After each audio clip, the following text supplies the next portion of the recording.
नमस्कार। Life science bio classes में स्वागत है। तो पिछले क्लास में हम लोगों ने ये देखा था कि ह्यूमन रिप्रोडक्शन में कुछ टॉपिक को, उनके डेफिनेशन को, रिप्रोडक्शन के डेफिनेशन को देखा, उसकी विशेषताओं को देखा और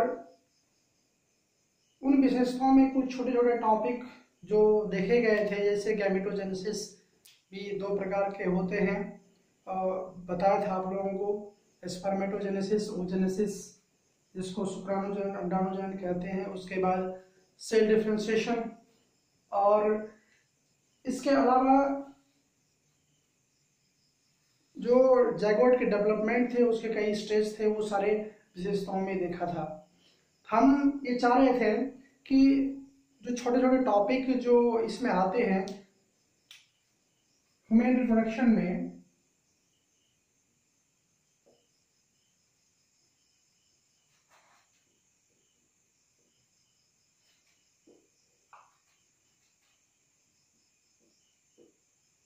मानव प्रजनन में डिफिनेशन के बाद जो मैं कल बताया था उसकी विशेषता में गैमेटोजेनेसिस वगैरह, उसी को थोड़ा चूंकि एग्जाम में, आप लोगों के एग्जाम में पूछे जाते हैं, उसी को हम लोग देखते हैं।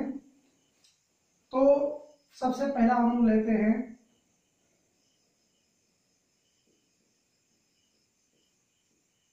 युग्मक जनन, जिसको हम लोग बोलते हैं गैमेटोजेनेसिस।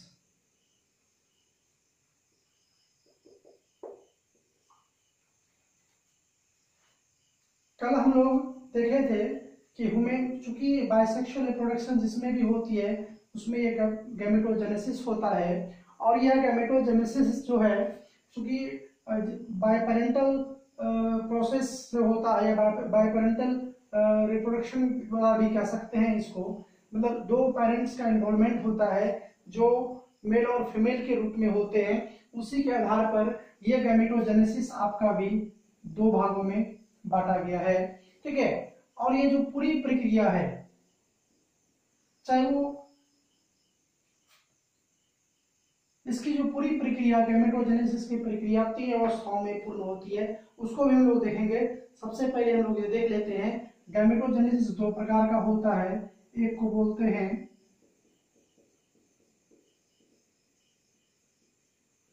स्पर्मेटोजेनेसिस, स्पर्मेटोजेनेसिस, और दूसरे को बोलते हैं oogenesis।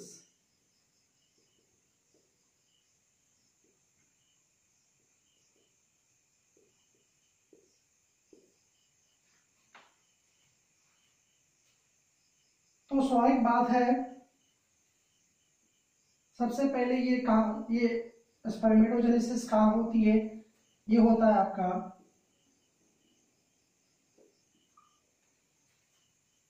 जिसको हम लोग वृषण कहते हैं, टेस्टिस के। अगर सेल लेवल की बात करें इस प्रोसेस के, स्पर्मेटोजेनेसिस की, तो टेस्टिस में होती है। और टेस्टिस के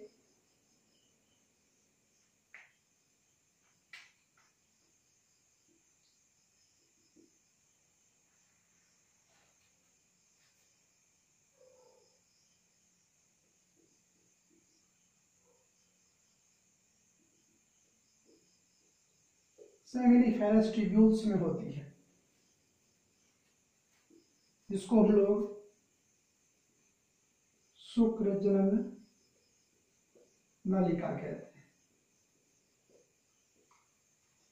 इस नलिका के आंतरिक पर, जैसे कि मान ये नलिका है, इसकी जो आंतरिक लेयर है, इसी लेयर पर पाई जाती है जर्मिनल एपिथेलियल सेल।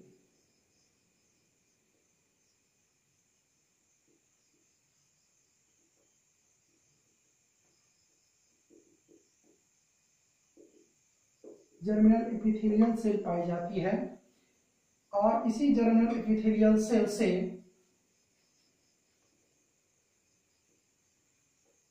स्पर्म का, जिसको हम लोग क्या कहते हैं,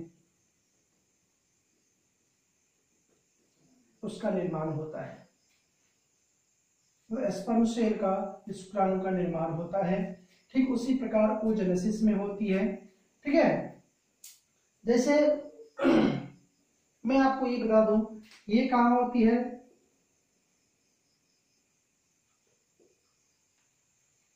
ओवेरी में होती है।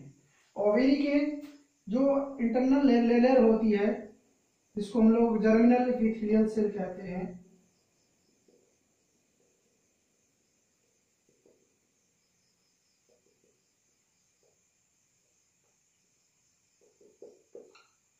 सेल के द्वारा होता है, जो कई अवस्थाओं में, जैसे आपका मतलब जर्मिनल एपिथेलियल जब सेल ओवरी के इंटरनल सतह से अलग हो जाती है, तो जर्मिनल एपिथेलियल से अलग होने के पश्चात सबसे पहले प्रीमोर्डियल सेल,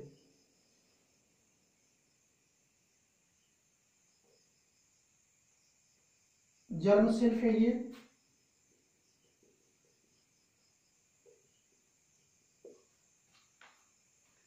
सेल के रूप में होता है, और या फिर उगोनिया।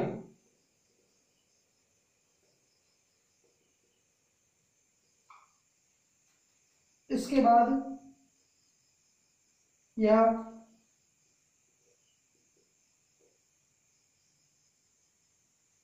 प्राइमरी और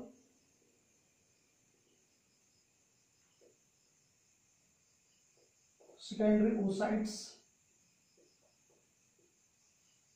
ओसाइट्स बनते हैं। इसके बाद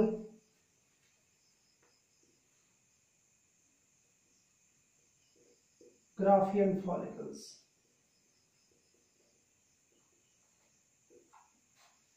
ग्राफियन फॉलिकल्स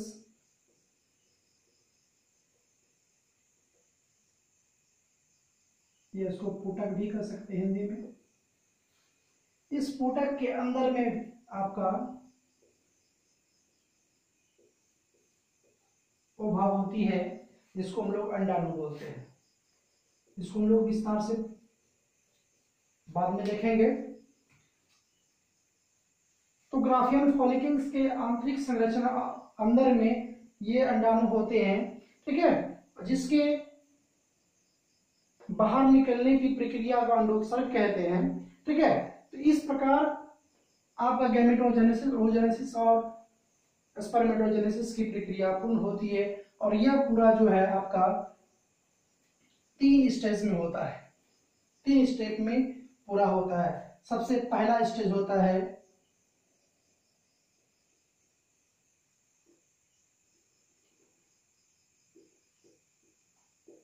मल्टीप्लिकेशन फेज, इसको हिंदी में हम लोग गुणन प्रावस्था कहते हैं। दूसरा ग्रोथ फेज,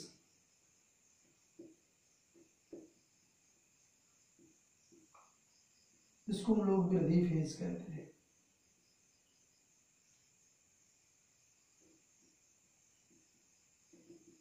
वृद्धि, और लास्ट में ये 1, ये 2, उसके बाद मैचुरेशन फेज, जिसको हम लोग परिपक्वन प्रावस्था कहते हैं। तो ये इसमें जब हम लोग डायग्राम इसका देखेंगे, टेस्टिस का डायग्राम देखेंगे, इस सारी चीज को देखेंगे ताकि आसानी समझ में आ जाए।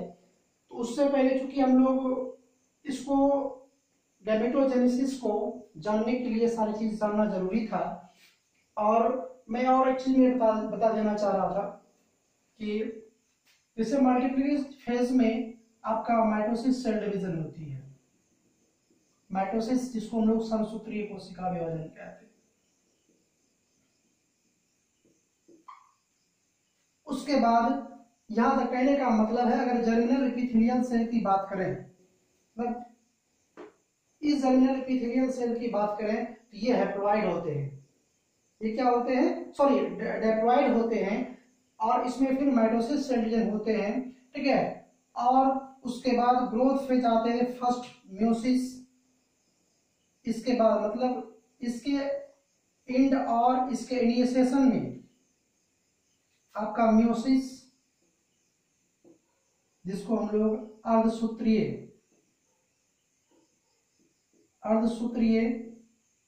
कोशिका विभाजन होती है, म्योसिस फर्स्ट और सेकेंड के रूप में।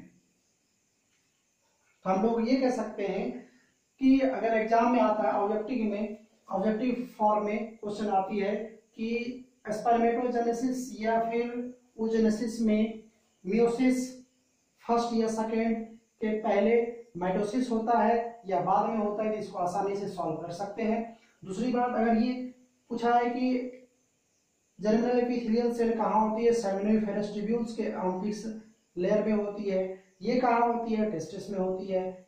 ये जर्मिनल एपिथेलियल सेल से क्या बनता है, शुक्राणु का निर्माण होता है, ठीक है। ठीक उसी तरह आप इसमें देख रहे हैं। इसी चीज को थोड़ा सा हम लोग एलेबरेट करके एक डायग्रामेटिक फॉर्म में देखेंगे ताकि आसानी से समझ में आ जाए।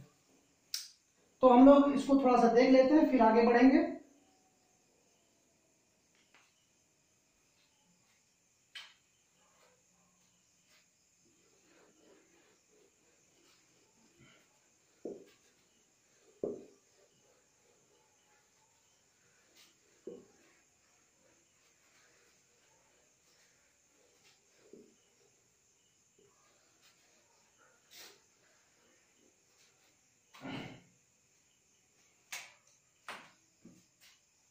अभी हम लोग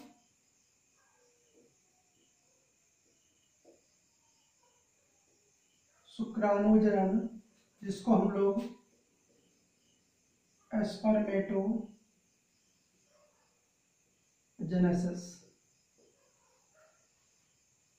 स्पर्मेटोजेनेसिस को देखेंगे। तो स्पर्मेटोजेनेसिस क्या है,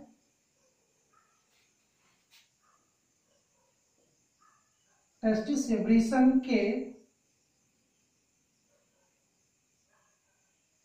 जर्मिनल एपिथेलियल सेल में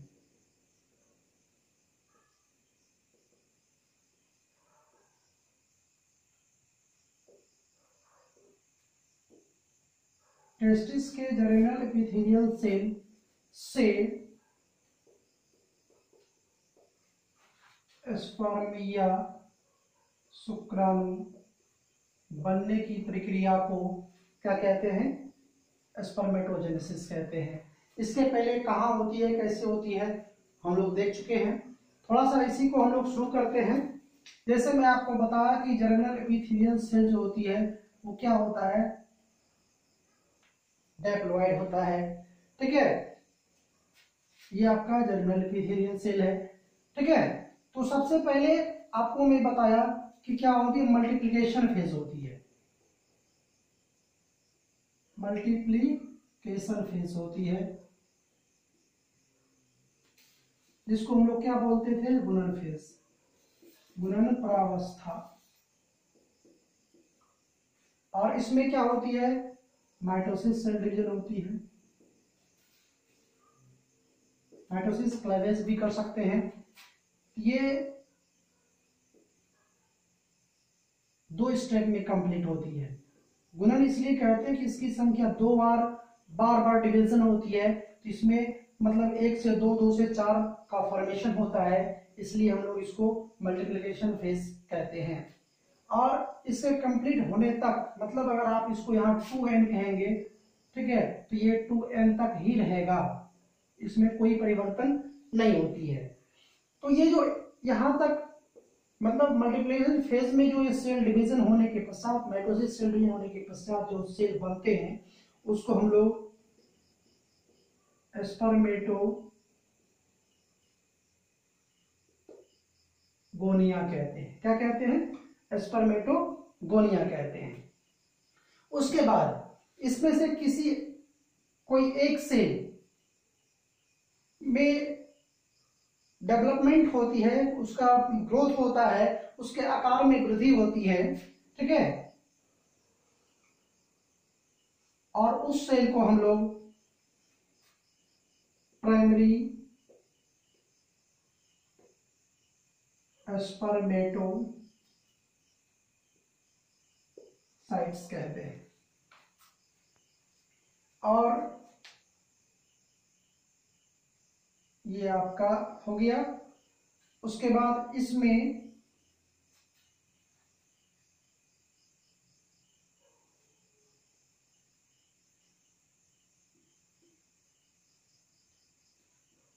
ग्रोथ फेज, और इसमें शुरू होती है म्योसिस फर्स्ट। उसके बाद ये जो प्राइमरी म्योसिस फर्स्ट शुरू होती है, तो इसमें फर्स्ट डिवीजन के पश्चात जो कोशिका का निर्माण होता है उसको हम लोग सेकेंडरी स्पर्मेटोसाइट्स कहते हैं।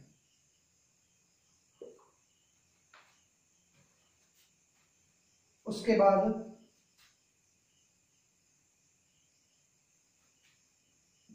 म्योसिस सेकेंड होती है,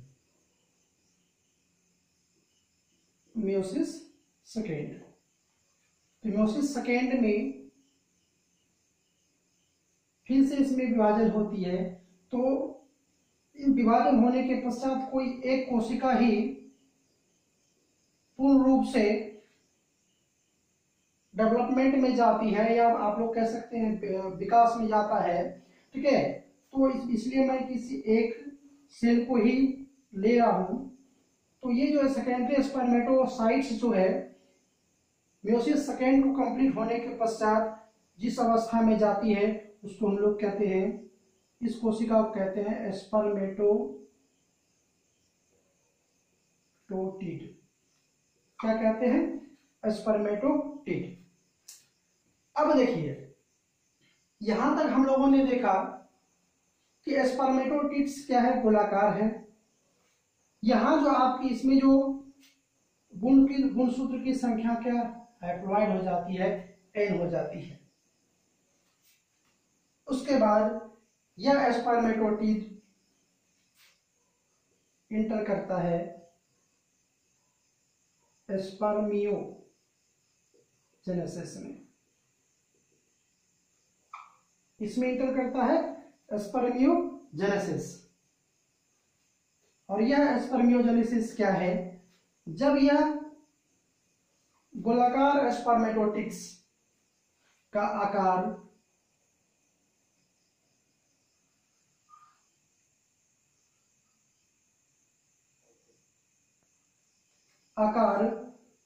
लंबी हो जाती है।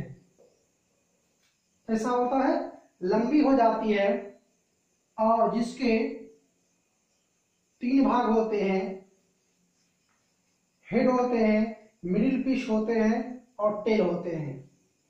और जैसे हम लोग पहले भी हम लोग जान चुके, बताए हुए थे, ठीक है, इसको हम लोग एक्रोसोम कहते हैं। क्या कहते हैं? एक्रोसोम। ये मिडिल पीस, उसके बाद ये आपका टेल है। ये जो पूरी संरचना है, इसी संरचना को हम लोग क्या कहते हैं?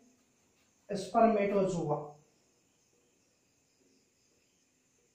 स्पर्मेटोजोआ कहिए, ये स्पर्म सेल कहिए, एक ही बात है।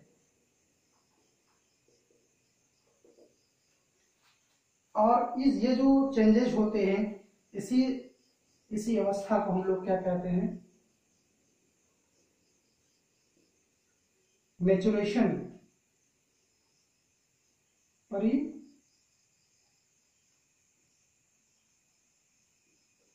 परिपक्वन अवस्था। तो इस प्रकार हम लोग थोड़ा शॉर्ट में देख रहे हैं, ताकि चूंकि इसके बाद हम लोग जब ऑर्गेन के बारे में पढ़ेंगे तो आसानी समझ में आए।